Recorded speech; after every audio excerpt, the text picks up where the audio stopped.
ಡಿಕೆಶಿ ಸಚಿವ ಸಂಪುಟಕ್ಕೆ ಸಿದ್ಧವಾಯ್ತಾ 60-40 ಫಾರ್ಮುಲಾ. ಡಿಕೆಶಿ ರಾಹುಲ್ ಗಾಂಧಿ ಹೊಸ ಗೇಮ್ ಪ್ಲಾನ್ ಏನು ಗೊತ್ತಾ? ಯಾರಿಗೆ ಮಂತ್ರಿ ಪಟ್ಟ, ಯಾರಿಗೆ ತಪ್ಪಲಿದೆ ಅದೃಷ್ಟ? ಕಾಂಗ್ರೆಸ್ ಪಾಳ್ಯದಲ್ಲಿ ಶುರುವಾಯ್ತಾ ಟೆನ್ಷನ್. ಇದೇ ಹೊತ್ತಿನ ಸ್ಪೆಷಲ್ ಎಪಿಸೋಡ್. ಸಿಎಂ ಡಿಕೆಗೆ ರಾಹುಲ್ ಟೀಮ್ ಸಂಪುಟಕ್ಕೆ ಯುವ ಶಕ್ತಿ ಜೊತೆ ನವಶಕ್ತಿ. ನಾನು ವನಿತಾ.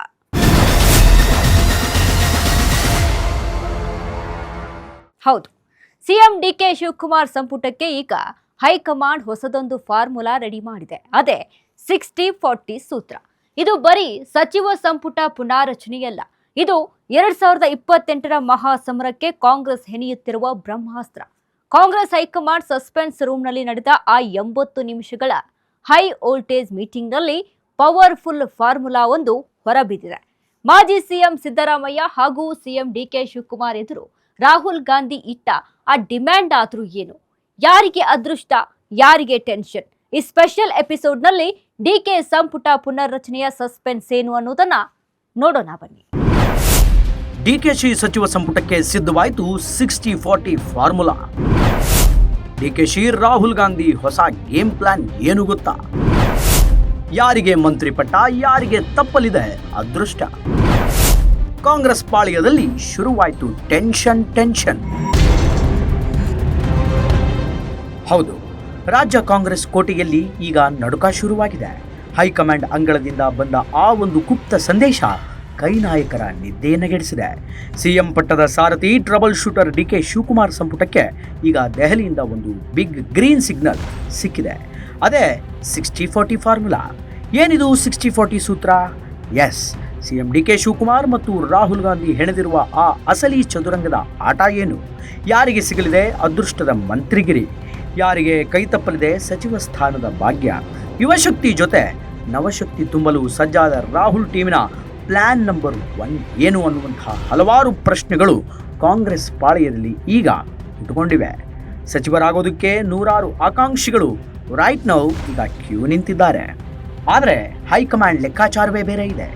ರಾಹುಲ್ ಗಾಂಧಿ ನೇತೃತ್ವದ ಕೋರ್ ಕಮಿಟಿ ಸಿದ್ಧಪಡಿಸಿರುವ ಆ ಹೊಸ ಗೇಮ್ ಪ್ಲಾನ್ ಹೆಸರೇ 60-40 ಫಾರ್ಮುಲಾ. ಡಿಕೆ ಸರ್ಕಾರದಲ್ಲಿ ಈಗ ಸಂಚಲನ ಸೃಷ್ಟಿಯಾಗ್ತಾ ಇರೋದೇ ಸಚಿವ ಸಂಪುಟ ವಿಸ್ತರಣೆಯ ಕಸರತ್ತು. ಬೆಂಗಳೂರಿನಿಂದ ದೆಹಲಿಯವರೆಗೆ ನಾಯಕರ ದಂಡು ನಿರಂತರವಾಗಿ ಓಡಾಡ್ತಾನೇ ಇದೆ. ಆದರೆ ಈ ಬಾರಿ ಹೈಕಮಾಂಡ್ ಹಾಕಿರುವಂತಹ ಲೆಕ್ಕಾಚಾರವೇ ಬೇರೆ. ಎಸ್, ರಾಹುಲ್ ಗಾಂಧಿ ಅಂಗಳದಲ್ಲಿ ನಡೆದ ಆ ಒಂದು ಹೈ ವೋಲ್ಟೇಜ್ ಸಭೆ ಈಗ ಇಡೀ ರಾಜ್ಯದ ರಾಜಕಾರಣದ ದಿಕ್ಕನ್ನೇ ಬದಲಿಸುವ ಮುನ್ಸೂಚನೆಯನ್ನ ನೀಡಿದೆ. ಮೊದಲ ಹಂತದಲ್ಲಿ ಕೆಲವು ಅನುಭವಿಗಳಿಗಷ್ಟೇ ಮಣೆ ಹಾಕಿದಂತಹ ಹಸ್ತಪಡೆ ಈಗ ಎರಡನೇ ಹಂತದಲ್ಲಿ ಹಿರಿಯರ ಜೊತೆ ಯುವ ರಕ್ತಕ್ಕೂ ಅವಕಾಶ ಕೊಡಲು ಮುಂದಾಗಿದೆ. ಅದಕ್ಕೆ ಬಳಸ್ತಿರೋ ಬ್ರಹ್ಮಾಸ್ತ್ರವೇ 60-40 ಸೂತ್ರ. ಏನಿದು ಸೂತ್ರ? ಯಾರಿಗೆ ಸಿಗುತ್ತೆ ಲಾಟ್ರಿ, ಯಾರಿಗೆ ಕಾದಿದೆ ಶಾಕ್? ಆ 80 ನಿಮಿಷಗಳ ಕಾಲ ನಡೆದ ಚರ್ಚೆ ಸಾಮಾನ್ಯವಾದದ್ದಲ್ಲ. ರಾಜ್ಯ ಸರ್ಕಾರದ ಗ್ಯಾರಂಟಿಗಳ ರಿಪೋರ್ಟ್ ಕಾರ್ಡ್ ಹಿಡಿದು ಕುಳಿತಿದ್ದ ಹೈಕಮಾಂಡ್ ಆ ಚರ್ಚೆ ವಿಧಾನಸಭೆ ಹಾಗೂ ಸ್ಥಳೀಯ ಸಂಸ್ಥೆಗಳ ಚುನಾವಣೆಗಳನ್ನ ಗೆಲ್ಲಲು ರೋಡ್ ಮ್ಯಾಪ್ ಸಿದ್ಧವಾಗಿತ್ತು. ಯಾರನ್ನು ಸಂಪುಟದಿಂದ ಕೈ ಬಿಡಬೇಕು, ಯಾರಿಗೆ ಹೊಸದಾಗಿ ಕೆಂಪು ದೀಪದ ಕಾರು ಕೊಡಬೇಕು ಅನ್ನೋ ಲಿಸ್ಟ್ ಈಗ ರೆಡಿಯಾಗಿದೆ. ಡಿಕೆ ಶಿವಕುಮಾರ್ ಅವರ ಸಂಘಟನಾ ಶಕ್ತಿಗೆ ಮತ್ತಷ್ಟು ಬಲ ತುಂಬಲು ಯುವ ಪಡೆ ರೆಡಿ ಆಗ್ತಿದೆ. ಆ ಬಗ್ಗೆ ನೋಡೋಣ ಬನ್ನಿ. ಹೌದು, ಕರ್ನಾಟಕದಲ್ಲಿ ಇದೀಗ ಸಚಿವ ಸ್ಥಾನದ ಆಕಾಂಕ್ಷಿಗಳಿಗೆ ದೆಹಲಿಯ ದರ್ಬಾರಿನಿಂದ ಹೊಸದೊಂದು ಸಂದೇಶ ರವಾನೆಯಾಗಿದೆ. ಕರ್ನಾಟಕದ ಸಚಿವ ಸಂಪುಟ ವಿಸ್ತರಣೆಗೆ ಸಂಬಂಧಪಟ್ಟಂತೆ ಕಾಂಗ್ರೆಸ್ ವರಿಷ್ಠ ರಾಹುಲ್ ಗಾಂಧಿ ನೇತೃತ್ವದಲ್ಲಿ ಗುರುವಾರ ನಡೆದ ಸಭೆ ಈಗ ತೀವ್ರ ಚರ್ಚೆಗೆ ಗ್ರಾಸವಾಗಿದೆ. ಈ ಹೈ ಪ್ರೊಫೈಲ್ ಸಭೆಯಲ್ಲಿ ಭಾಗಿಯಾಗಿದ್ದು ಬೇರ್ಯಾರೂ ಅಲ್ಲ, ರಾಜ್ಯದ ಸಿಎಂ ಆಗಿರುವಂತಹ ಡಿಕೆ ಶಿವಕುಮಾರ್, ಮಾಜಿ ಸಿಎಂ ಸಿದ್ದರಾಮಯ್ಯ ಹಾಗೂ ಕೆಪಿಸಿಸಿ ಸಾರಥಿ ಬಿಕೆ ಹರಿಪ್ರಸಾದ್. ಈ 4 ನಾಯಕರ ನಡುವೆ ನಡೆದ ಸುದೀರ್ಘ ಮಂಥನದಲ್ಲಿ ಹೊರಬಿದ್ದಿದೆ ಈ ಮ್ಯಾಜಿಕ್ ನಂಬರ್. ಅದೇ 60-40 ಸೂತ್ರ. ದೆಹಲಿ ಮೂಲಗಳ ಪ್ರಕಾರ ಕಾಂಗ್ರೆಸ್ ವರಿಷ್ಠ ರಾಹುಲ್ ಗಾಂಧಿ ಈ ಬಾರಿಯೂ ಹೊಸದೊಂದು ಫಾರ್ಮುಲಾಕ್ಕೆ ಕಾಂಗ್ರೆಸ್ಸಿನ ಹೈಕಮಾಂಡ್ ಕೈ ಹಾಕಿದೆ. ಸರ್ಕಾರದಲ್ಲಿ ಖಾಲಿ ಇರುವಂತಹ ಒಟ್ಟು 20 ಸಚಿವ ಸ್ಥಾನಗಳ ಪೈಕಿ 60% ಸ್ಥಾನಗಳನ್ನು ಹಿರಿಯ ಅನುಭವಿಗಳಿಗೆ ಹಾಗೂ 40% ಸ್ಥಾನಗಳನ್ನು ಯುವ ನಾಯಕರಿಗೆ ನೀಡೋದಕ್ಕೆ ಒಪ್ಪಿಗೆ ನೀಡಿದೆ ಅಂತ ಹೇಳಲಾಗ್ತಾ ಇದೆ. ಅಂದರೆ 20ರಲ್ಲಿ 12 ಸೀಟ್ಗಳು ಹಳೆಬರ ಪಾಲಾದರೆ ಬರೋಬ್ಬರಿ 8 ಸೀಟ್ಗಳು ಯುವ ರಕ್ತಕ್ಕೆ ಸಿಗಲಿವೆ. ಮೊದಲ ಹಂತದ ಸಂಪುಟ ರಚನೆಯಲ್ಲಿ ಕೇವಲ ಒಬ್ಬರನ್ನ ಹೊರತುಪಡಿಸಿ ಉಳಿದವರೆಲ್ಲರೂ ಕೂಡ ಹಿರಿಯರೇ ಆಗಿದ್ರು. ಆ ಕೊರತೆಯನ್ನ ನೀಗಿಸಲು ರಾಹುಲ್ ಗಾಂಧಿ ಈಗ ಹೊಸ ತಲೆಮಾರಿಗೆ ಕೆಂಪು ದೀಪದ ಗಾಡಿಯನ್ನ ಹತ್ತಿಸೋಕೆ ಒಲವನ್ನ ತೋರಿಸಿದ್ದಾರೆ.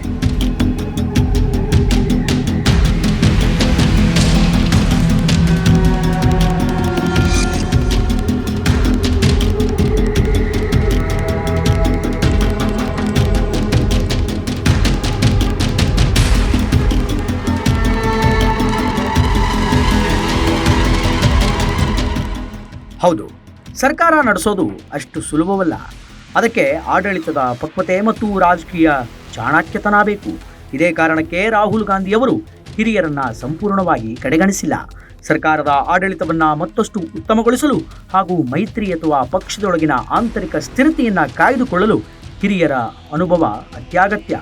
ಹೀಗಾಗಿಯೇ 60 ವರ್ಷ ಮೇಲ್ಪಟ್ಟ ಹಿರಿಯ ನಾಯಕರು ಅಥವಾ ಈ ಹಿಂದೆ ಸಚಿವರಾಗಿ ಯಶಸ್ವಿಯಾಗಿ ಕೆಲಸ ಮಾಡಿದವರಿಗೆ ಮೊದಲ ಆದ್ಯತೆಯನ್ನ ನೀಡಲಾಗ್ತಾ ಇದೆ.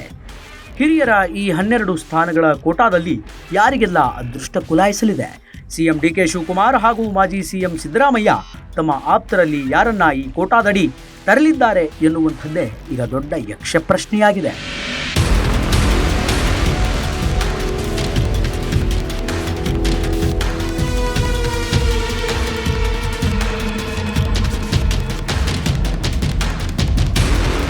ಕಾಂಗ್ರೆಸ್ ಪಕ್ಷದ ಭವಿಷ್ಯವನ್ನ ಗಟ್ಟಿಗೊಳಿಸಬೇಕಾದ್ರೆ ಹೊಸ ತಲೆಮಾರಿನ ನಾಯಕರನ್ನ ಈಗಿನಿಂದಲೇ ಬೆಳೆಸಬೇಕು ಅನ್ನೋದು ರಾಹುಲ್ ಗಾಂಧಿಯವರ ದೂರದೃಷ್ಟಿ.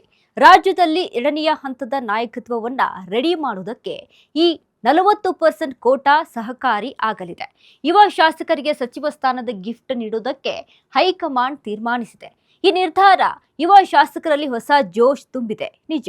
ಆದ್ರೆ ಸಚಿವ ಸ್ಥಾನದ ನಿರೀಕ್ಷೆಯಲ್ಲಿದ್ದ ಹಲವು ಹಿರಿಯ ಆಕಾಂಕ್ಷಿಗಳಿಗೆ ಈ 60-40 ಫಾರ್ಮುಲಾ ನುಂಗಲಾರದ ತುತ್ತಾಗಿ ಪರಿಣಮಿಸಿದೆ. ಆ ಬಗ್ಗೆ ನೋಡೋಣ ಬನ್ನಿ. ಹೌದು, ಮೂಲಗಳ ಪ್ರಕಾರ ಹೈಕಮಾಂಡ್ ನಾಯಕರು ಸದ್ಯಕ್ಕೆ ತೇಪೆ ಹಚ್ಚುವ ಕೆಲಸಕ್ಕೆ ಕೈ ಹಾಕೋದಕ್ಕೆ ಸಿದ್ಧರಿಲ್ಲ. ಅವರು ಕಣ್ಣಿಟ್ಟಿರೋದು 2028ರ ವಿಧಾನಸಭಾ ಚುನಾವಣೆ ಮೇಲೆ. ಮುಂಬರುವಂತಹ ಚುನಾವಣೆಯನ್ನ ಗಮನದಲ್ಲಿ ಇಟ್ಟುಕೊಂಡು ಭವಿಷ್ಯದ ನಾಯಕತ್ವವನ್ನ ಬೆಳೆಸಲು ಯುವ ನಾಯಕರಿಗೆ ಹೆಚ್ಚಿನ ಆದ್ಯತೆ ನೀಡುವ ಹೊಸ ಸಚಿವ ಸಂಪುಟ ರಚಿಸಬೇಕು ಎಂಬ ಗಂಭೀರ ಸಲಹೆಯನ್ನ ಹಿರಿಯ ನಾಯಕರು ನೀಡಿದ್ದಾರೆ ಅಂತ ಹೇಳಲಾಗ್ತಾ ಇದೆ. ಹಳಬರನ್ನ ಕೈಬಿಟ್ಟು ಹೊಸಬರಿಗೆ ಮಣೆ ಹಾಕುವ ತಂತ್ರ ಇದಾಗಿದೆ. ಯಾರಿಗೆ ಸಿಗುತ್ತೆ ಹೈಕಮಾಂಡ್ ಆಶೀರ್ವಾದ? ಯಾರ ಕೈ ಹಿಡಿಯಲಿದ್ದಾರೆ ದೆಹಲಿಯ ದೊರೆಗಳು?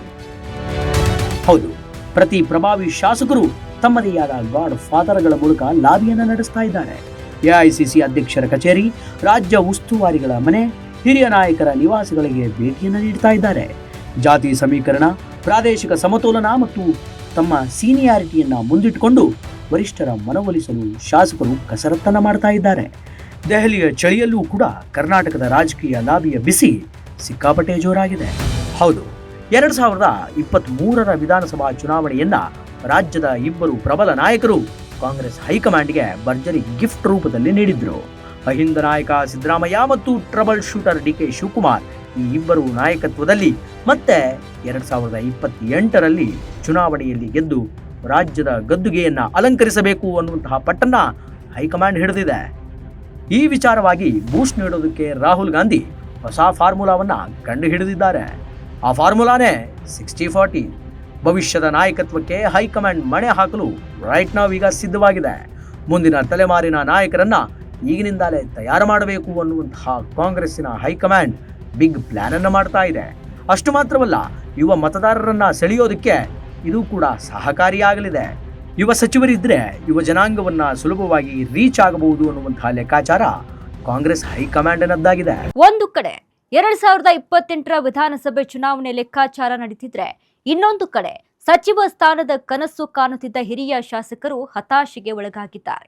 ಹಲವು ಬಾರಿ ಶಾಸಕರಾಗಿ ಆಯ್ಕೆಯಾಗಿದ್ದರೂ ಸಚಿವ ಸ್ಥಾನ ತಪ್ಪಬಹುದು ಎಂಬ ಆತಂಕದಲ್ಲಿದ್ದಾರೆ.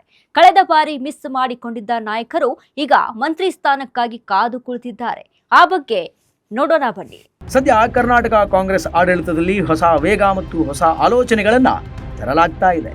ಇದೇ ಕಾರಣಕ್ಕೆ ಹೈಕಮಾಂಡಿನ ಹಿರಿಯ ಸಚಿವರಿಗೆ ಸಂಘಟನೆಯ ಜವಾಬ್ದಾರಿಯನ್ನ ನೀಡಿ ಸಚಿವ ಸ್ಥಾನವನ್ನ ಯುವಕರಿಗೆ ಬಿಟ್ಟುಕೊಡುವಂತೆ ಸೂಚಿಸುವ ಸಾಧ್ಯತೆಗಳು ಕಾಣ್ತಾ ಇದೆ.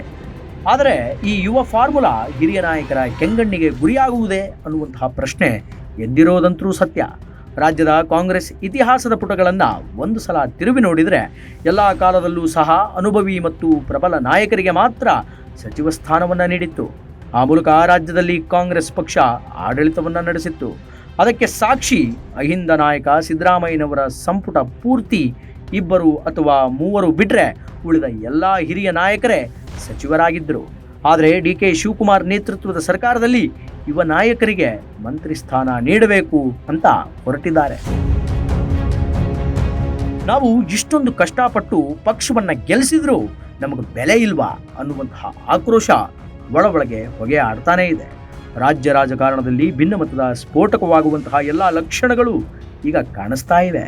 ಹೈಕಮಾಂಡಿನ ಈ ಯುವ ಫಾರ್ಮುಲಾ ಪಕ್ಷಕ್ಕೆ ವರದಾನವಾಗುತ್ತಾ ಅಥವಾ ಬಂಡಾಯದ ಕಿಡಿಯನ್ನು ಹೊತ್ತಿಸುತ್ತಾ ಗೊತ್ತಿಲ್ಲ. ಯುವ ನಾಯಕರಿಗೆ ಆದ್ಯತೆಯನ್ನು ನೀಡಲಾಗುವುದು. ಇದು ಕೇಳೋದಕ್ಕೆ ಚೆನ್ನಾಗಿದೆ. ಆದರೆ 40ಕ್ಕೂ ಹೆಚ್ಚು ಶಾಸಕರ ಲಾಬಿಯನ್ನು ನಿಭಾಯಿಸೋದು, ಹಿರಿಯರ ಅಸಮಾಧಾನವನ್ನು ಶಮನಗೊಳಿಸೋದು ಹೈಕಮಾಂಡ್ಗೆ ಕತ್ತಿ ಬಾಯಲ್ಲಿ ನಡೆದಂತೆ.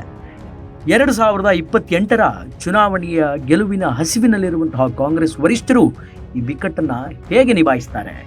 ಯಾವ ಹಿರಿಯ ಶಾಸಕರಿಗೆ ಸಿಗುತ್ತೆ ಸಚಿವ ಭಾಗ್ಯ? ಅಥವಾ ಯುವ ನಾಯಕರ ಪಟ್ಟಾಭಿಷೇಕಕ್ಕೆ ಹಳವರು ಬಲಿಯಾಗ್ತಾರಾ ಅನ್ನೋ ಪ್ರಶ್ನೆಗಳು ಈಗ ಕಾಂಗ್ರೆಸ್ ಪಾಳೆಯದಲ್ಲಿ ದೊಡ್ಡ ಪ್ರಮಾಣದಲ್ಲಿ ಹುಟ್ಟಿಕೊಂಡಿವೆ. ಸಿಎಂ DK ಶಿವಕುಮಾರ್ ಮತ್ತು ಮಾಜಿ ಸಿಎಂ ಸಿದ್ದರಾಮಯ್ಯ ತಮ್ಮದೇ ಆದಂತಹ ಪಟ್ಟಿಯನ್ನು ರೆಡಿ ಮಾಡಿಕೊಂಡು ದೆಹಲಿಗೆ ಹೋಗಿದ್ರು. ಪ್ರಾದೇಶಿಕ ಸಮತೋಲನ, ಜಾತಿ ಸಮೀಕರಣದ ಲೆಕ್ಕಾಚಾರವನ್ನು ರಾಹುಲ್ ಗಾಂಧಿ ಮುಂದೆ ಮಂಡಿಸಲಾಗಿತ್ತು. ಆದರೆ ರಾಹುಲ್ ಗಾಂಧಿ ಮಾತ್ರ ಒಪ್ಪದೆ ಸಂಘಟನಾತ್ಮಕ ದೃಷ್ಟಿಯಿಂದ KPCC ಅಧ್ಯಕ್ಷ BK ಹರಿಪ್ರಸಾದ್ ಅವರ ಅಭಿಪ್ರಾಯಕ್ಕೂ ಕೂಡ ಮನ್ನಣೆಯನ್ನ ನೀಡಿದ್ದಾರೆ. ಅನುಭವವೂ ಬೇಕು, ಯುವಕರ ವೇಗವೂ ಬೇಕು ಎಂಬ ತೀರ್ಮಾನಕ್ಕೆ ಬಂದ ವರಿಷ್ಠರು ಕೊನೆಗೆ 60-40 ಅನುಪಾತದ ಫಾರ್ಮುಲಾವನ್ನು ಅಂತಿಮಗೊಳಿಸುವಂತೆ ಸೂಚಿಸಿದ್ದಾರೆ ಅಂತ ಹೇಳಲಾಗ್ತಾ ಇದೆ. ಹೌದು, ರಾಹುಲ್ ಗಾಂಧಿ ಅವರ ಈ ಹೊಸ ಮಂತ್ರ ಕರ್ನಾಟಕ ಕಾಂಗ್ರೆಸ್ಸಿನಲ್ಲಿ ಸದ್ಯಕ್ಕೆ ದೊಡ್ಡ ಸಂಚಲನವನ್ನ ಸೃಷ್ಟಿ ಮಾಡಿದೆ. ಒಂದು ಕಡೆ ಅನುಭವದ ಅಸ್ತ್ರ ಹಿಡಿದು ನಿಂತಿರುವ ಹಿರಿಯ ನಾಯಕರು, ಇನ್ನೊಂದು ಕಡೆ ಹೊಸ ಯುವ ನಾಯಕರಿಗೆ ಸಿಕ್ಕಿರುವ ಹೈಕಮಾಂಡ್ನ ಮಹಾಭರವಸೆ. ಹೌದು, ರಾಜ್ಯ ಕಾಂಗ್ರೆಸ್ ಪಾಳೆಯದಲ್ಲಿ ಹಿಂದೆಂದೂ ಕಾಣದ ಡೆಡ್ಲಿ ಕಾಂಬಿನೇಷನ್ ಸೃಷ್ಟಿಸುವುದಕ್ಕೆ ಹೈಕಮಾಂಡ್ ಮಾಸ್ಟರ್ ಪ್ಲಾನ್ ರೆಡಿ ಮಾಡಿದೆ. ಅದೇ ಈ 60-40 ಫಾರ್ಮುಲಾ. ಒಂದು ವೇಳೆ ಹೈಕಮಾಂಡ್ ಅಂದುಕೊಂಡಂತೆಯೇ ಈ 60-40 ಸೂತ್ರದ ಪ್ರಕಾರ ಸಚಿವ ಸಂಪುಟ ವಿಸ್ತರಣೆಯಾದ್ರೆ ಕರ್ನಾಟಕದ ಆಡಳಿತಕ್ಕೆ ಹೊಸ ಕಳೆ ಬರಬಹುದು. ಅದರೊಟ್ಟಿಗೆ ಸಚಿವ ಸ್ಥಾನ ವಂಚಿತ ಹಿರಿಯ ನಾಯಕರ ಅಸಮಾಧಾನದ ಜ್ವಾಲೆ ಕೂಡ ಪಕ್ಷಕ್ಕೆ ಮುಳುವಾಗಬಹುದು. ಹೈಕಮಾಂಡ್ ನಡೆಸಿರೋ ಈ ಹೊಸ ಗೇಮ್ ಪ್ಲಾನ್ ಮುಂದಿನ ದಿನಗಳಲ್ಲಿ ಯಾವ ರೀತಿಯ ತಿರುವು ಪಡೆದುಕೊಳ್ಳಲಿದೆ ನೋಡೋಣ ಬನ್ನಿ. ರಾಜಕೀಯದಲ್ಲಿ ಬದಲಾವಣೆ ಜಗದ ನಿಯಮ. ಹಳವರನ್ನ ನೆಚ್ಚಿಕೊಂಡೇ ಕೂತ್ರೆ ಪಕ್ಷಕ್ಕೆ ಭವಿಷ್ಯವಿಲ್ಲ ಅನ್ನೋದು ದೆಹಲಿ ನಾಯಕರ ಲೆಕ್ಕಾಚಾರ. ಇದೇ ಕಾರಣಕ್ಕೋ ಏನೋ ಈ 60-40 ಸೂತ್ರವನ್ನ ಕಂಡುಕೊಂಡಿದ್ದಾರೆ. ಅಂದ್ರೆ 60% ಅನುಭವಿಗಳು, 40% ಯುವ ನಾಯಕರು ಈ ಬಾರಿ ಅಖಾಡಕ್ಕೆ ಇಳಿತಾ ಇದ್ದಾರೆ. ಈ ಸೂತ್ರ ಯುವ ಶಾಸಕರಲ್ಲಿ ಹೊಸ ಜೋಶ್ ತುಂಬಿರೋದಂತೂ ಸುಳ್ಳಲ್ಲ. ತಲೆಮಾರುಗಳ ಬದಲಾವಣೆಗೆ ನಾಂದಿ ಹಾಡಲು ಹೊರಟಿರುವ ಹೈಕಮಾಂಡ್ ಆಡಳಿತಕ್ಕೆ ಹೊಸ ಕಳೆ ತರಲು, ಹೊಸ ವೇಗ ನೀಡಲು ಈ ಸರ್ಜರಿಗೆ ಮುಂದಾಗಿದೆ. ಆದರೆ ಈ ಹೊಸ ರಕ್ತದ ಪ್ಲಾನ್ ಅಂದುಕೊಂಡಷ್ಟು ಸುಲಭಾನ? ಹೈಕಮಾಂಡಿನ ಈ ಹೊಸ ನಡೆ ಪಕ್ಷದ ಭದ್ರಕೋಟೆಯಂತಿರುವ ಹಿರಿಯ ನಾಯಕರ ನಿದ್ದೆಯನ್ನಗೆಡಿಸಿದೆ. ದಶಕಗಳ ಕಾಲ ಪಕ್ಷವನ್ನು ಕಟ್ಟಿ ಬೆಳೆಸಿದ ಹಿರಿಯ ನಾಯಕರನ್ನ ಸೈಡ್ಲೈನ್ ಮಾಡುವುದು ಅಷ್ಟು ಸುಲಭದ ಮಾತೆ. ಸಚಿವ ಸ್ಥಾನ ಸಿಗದೆ ಹಿರಿಯರು ಬಂಡಾಯದ ಬಾವುಟವನ್ನ ಹಾರಿಸಿದರೆ ಆ ಅಸಮಾಧಾನದ ಜ್ವಾಲೆ ಇಡೀ ಕರ್ನಾಟಕವನ್ನೇ ಸುಟ್ಟು ಹಾಕಬಹುದು ಅನ್ನುವಂತಹ ಆತಂಕವೂ ಕೂಡ ಈಗ ಕಾಂಗ್ರೆಸ್ ಪಾಳೆಯದಲ್ಲಿ ಮನೆ ಮಾಡಿದೆ. ಅನುಭವವನ್ನ ಬದಿಗಿಟ್ಟು ಕೇವಲ ಯುವ ನಾಯಕರಿಗೆ ಮಣೆ ಹಾಕಿದರೆ ಆಡಳಿತ ಹಳಿ ತಪ್ಪುತ್ತಾ? ಹುದ್ದೆ ವಂಚಿತ ನಾಯಕರ ಅಸಮಾಧಾನ ಒಳಗಡೆ ಹೊಗೆಯಾಡ್ತಾನೇ ಇದೆ. ಮುಂದಿನ ಚುನಾವಣೆಗೆ ಇದು ಮುಳುವಾಗುತ್ತಾ? ಒಂದು ಕಡೆ ಸಮಾಧಾನ ಪಡಿಸುವಂತಹ ಸವಾಲು, ಇನ್ನೊಂದು ಕಡೆ ಹೊಸ ಭರವಸೆಯ ಹಠ. ಈ ಎರಡರ ಮಧ್ಯೆ ಸಿಲುಕಿ ಹಾಕಿಕೊಂಡಿರುವಂತಹ ಹೈಕಮಾಂಡಿನ ನಡೆಯಾದರೂ ಏನು? ಕರ್ನಾಟಕ ರಾಜಕೀಯ ಇತಿಹಾಸದಲ್ಲಿ ಈ 60-40 ಸೂತ್ರ ಹೊಸ ಕ್ರಾಂತಿಯನ್ನ ಸೃಷ್ಟಿ ಮಾಡುತ್ತಾ ಅಥವಾ ಸ್ವಯಂಕೃತ ಅಪರಾಧವಾಗಿ ಪರಿಣಮಿಸುತ್ತಾ ಅನ್ನೋದಕ್ಕೆ ಕಾಲವೇ ಉತ್ತರ ಕೊಡಬೇಕಾಗಿದೆ. ಹೈಕಮಾಂಡ್ ಹೆಣೆದಿರುವ ಈ ಚತುರಂಗದ ಆಟದಲ್ಲಿ ಯಾರಿಗೆ ಒಲಿಯಲಿದೆ ಮಂತ್ರಿಗಿರಿ? ಯಾರು ಅನುಭವಿಸಲಿದ್ದಾರೆ ಅಧಿಕಾರದ ವನವಾಸ? ಯಾರಿಗೆ ಮಂತ್ರಿಗಿರಿ?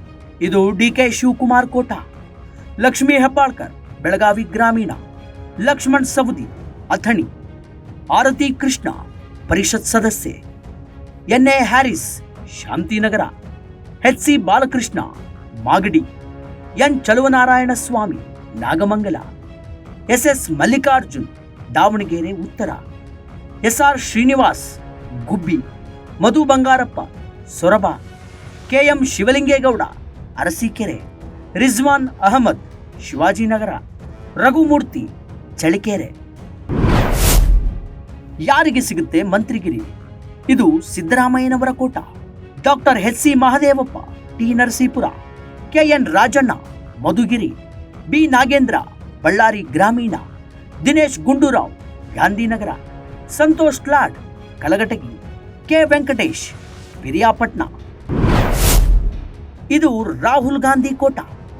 ಬಿ.ಕೆ. ಹರಿಪ್ರಸಾದ್ ಪರಿಷತ್ ಸದಸ್ಯ, ಎನ್.ಎಸ್. ಬೋಸರಾಜು ಪರಿಷತ್ ಸದಸ್ಯ, ರಹೀಂ ಖಾನ್ ಬೀದರ್, ಶಿವಾನಂದ ಪಾಟೀಲ್ ಬಸವನ ಬಾಗೇವಾಡಿ, ಎಚ್.ಕೆ. ಪಾಟೀಲ್ ಗದಗ, ಪಿ.ಎಂ. ನರೇಂದ್ರ ಸ್ವಾಮಿ ಮಳವಳ್ಳಿ, ಬೇಲೂರು ಗೋಪಾಲಕೃಷ್ಣ ಸಾಗರ. ಇದು ಕೆ.ಸಿ. ವೇಣುಗೋಪಾಲ್ ಕೋಟ. ಜಮೀರ್ ಅಹಮದ್ ಖಾನ್ ಚಾಮರಾಜನಗರ, ಎಂ. ಕೃಷ್ಣಪ್ಪ ವಿಜಯನಗರ.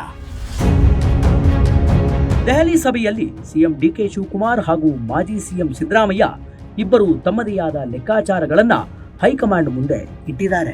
ಜಾತಿ ಸಮೀಕರಣ, ಪ್ರಾದೇಶಿಕ ಸಮತೋಲನ ಇವೆಲ್ಲವನ್ನೂ ಸರಿದೂಗಿಸಿ ಅಸಮಾಧಾನದ ಬೆಂಕಿ ಹೊತ್ತಿಸಿಕೊಂಡಂತೆ ಈಗ ಸೂತ್ರವನ್ನ ಅಪ್ಲೈ ಮಾಡೋದು ಡಿ.ಕೆ. ಶಿವಕುಮಾರ್ಗೆ ಬಿಗ್ ಚಾಲೆಂಜ್ ಆಗಿದೆ.